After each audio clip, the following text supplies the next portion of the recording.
Bonjour et bienvenue dans cette nouvelle vidéo.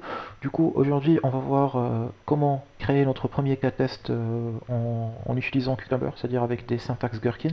Alors, il faut savoir que la première des choses à faire avant de commencer à utiliser une librairie externe, c'est bien sûr de récupérer et d'attacher cette librairie à notre projet.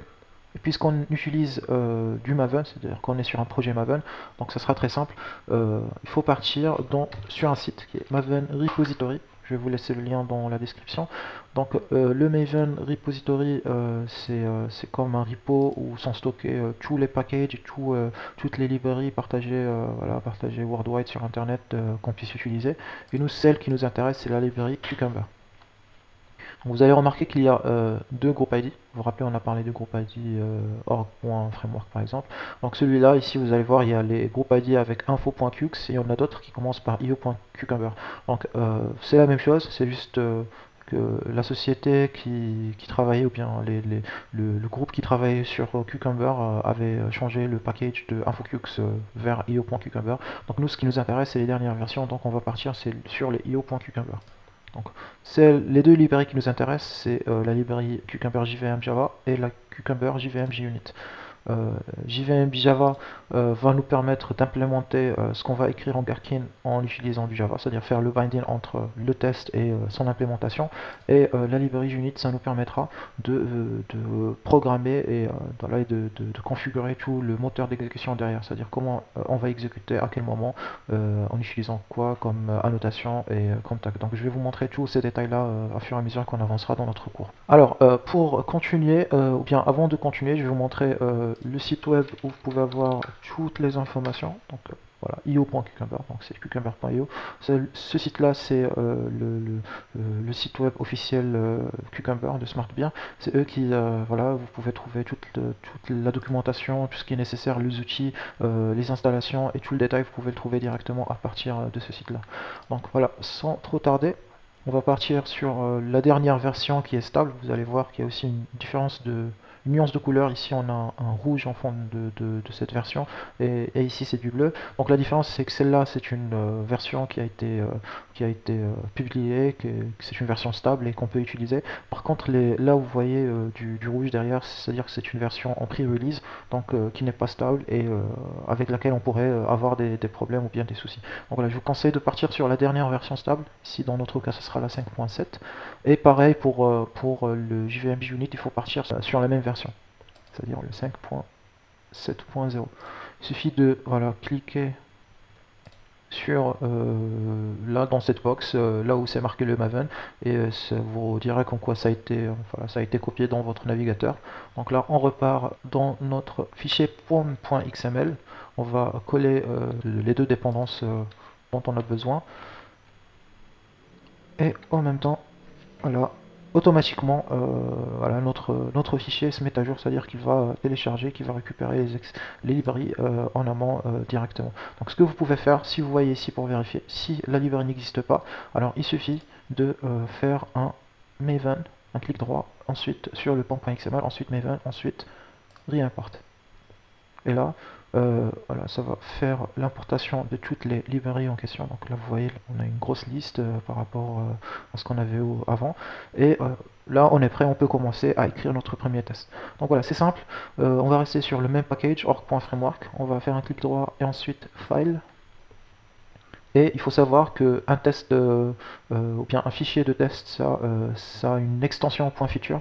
Donc voilà, on va partir sur un test très simple, Google Search par exemple, et on va rajouter .feature. Et voilà, vous remarquez que le test a un certain logo de Cucumber, et on peut commencer à écrire notre feature. Donc la première ligne dans une feature, ça commence par le mot feature. Voilà, c'est un keyword. Vous remarquez la différence de couleur, c'est mis en orange ici, puisque je suis sur le mode dark. Ça peut être dans une autre couleur, un bleu, un rouge, peu importe. Mais l'important c'est que ça se met sur une différente couleur du reste de notre texte, parce que ça représente un mot-clé, c'est-à-dire un keyword. Donc voilà, sur la première ligne, pardon, vous mettez feature et le nom de votre feature, ou bien de la fonctionnalité que vous allez tester. Dans la deuxième ligne, vous allez mettre une description. Alors moi je vais mettre as a user, par exemple. I want to test Google Search Function. Voilà. Je veux tester la fonction de recherche sur Google. Je l'ai mis en français, je l'ai mis en anglais, mais ça peut être en français, comme vous pouvez, voilà, ça dépendra de vous, comment vous souhaitez écrire vos tests, mais c'est pas grave.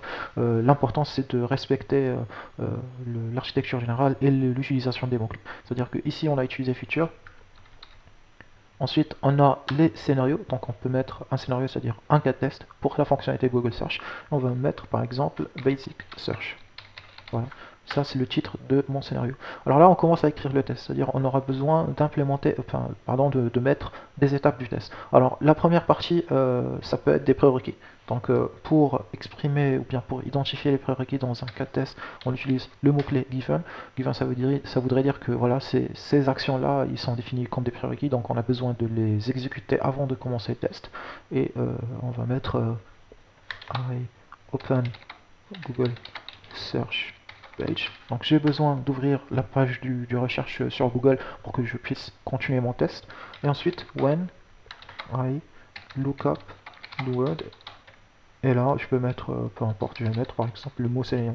Donc, quand je commence mon test ou bien ma ligne par un when, ça voudrait dire que c'est une action à effectuer à l'encontre de given qui est une prérequis à respecter. Donc on a given pour les prérequis, when pour les actions. Voilà, ça c'est une action que j'ai besoin d'exécuter. Et on a then qui est normalement les résultats à quoi on s'attend. C'est-à-dire, voilà, then c'est une assertion, ça peut être une assertion, ça peut être un résultat, ça peut être, voilà, ça dépendra de votre test. Dans mon cas, je vais dire que search results display the word Selenium. Donc j'ai besoin que le mot Selenium s'affiche dans le résultat du test. On peut avoir peu importe voilà, tout ce qu'on veut comme assertion à faire derrière. Il y a aussi un autre mot-clé qu'on peut rajouter qui est un. Et ce mot-clé, ça vient ça voudrait dire que ça irrite la même utilisation de la ligne d'avant. C'est-à-dire que si je mets and après une assertion, donc voilà, and ça devrait aussi comporter une assertion. Si je la mets après le when, ça voudrait dire que voilà, c'est une action que j'ai effectuée, donc j'attends à faire un and, c'est une autre action. Et ensuite, on a le given, c'est-à-dire une prérequis, et and, une autre prérequis, par exemple. Donc voilà, je vais garder mon test aussi simple, donc je vais rester sur les trois étapes par là et je vous retrouve dans les vidéos suivantes pour faire l'implémentation de notre premier cas de test.